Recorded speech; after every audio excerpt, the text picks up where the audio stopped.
is most athletes never, ever, ever, ever, ever want to go into psychotherapy because that's associated with weakness.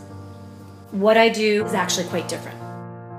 We think about performance, athletic performance, as you work your body, you develop a bunch of skills, you do all kinds of training, physical training to get you to the place where you can perform at your optimal development. But that is only half of the equation, and actually many athletes would say that it's less than half of it.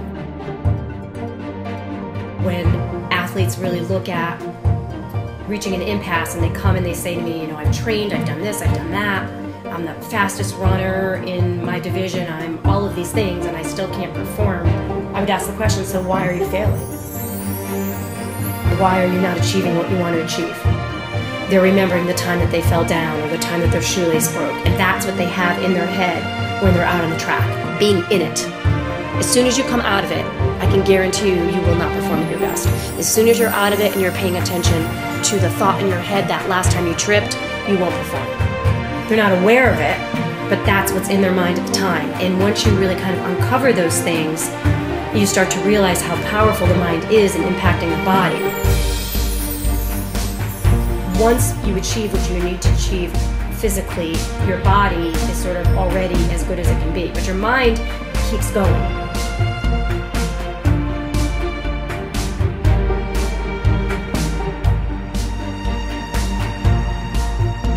When you go to perform, at the moment that you get out there, you go on the court, all of that stuff is done. And all that you're left with then is essentially your mind. That's the variable part. You don't get onto the court and all of a sudden become weak. Once you achieve that and maintain it, it's consistent.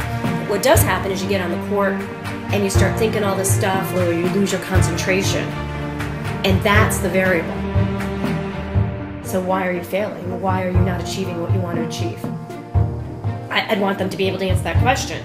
I'd want them to be able to say, it's because I needed to lift X amount of pounds according to my trainer and I never achieved that. You know when you achieve that goal. You know when you've trained your body to do what it needs to do. But once you're at the place where you are in your optimal physical development,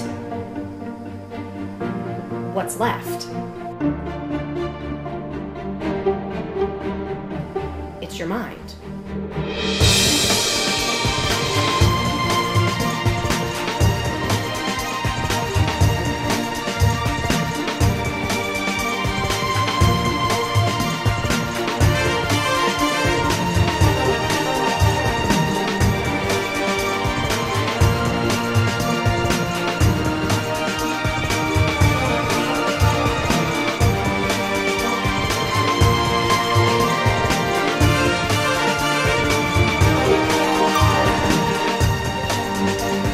Exactly the same as lifting weights.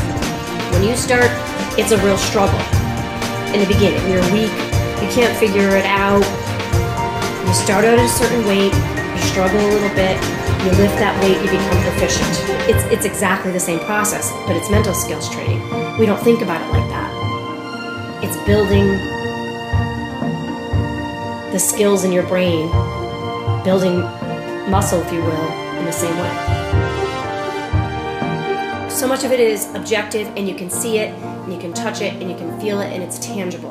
What's going on in your mind is less clear, and what's going on in your mind can be either very helpful to your performance or very problematic to your performance. That's sort of what sets the two groups apart. The people who aren't able to achieve at the level that they want to, and maybe that's being in the Olympics, and maybe that's making the football team. It doesn't really matter what your goal is.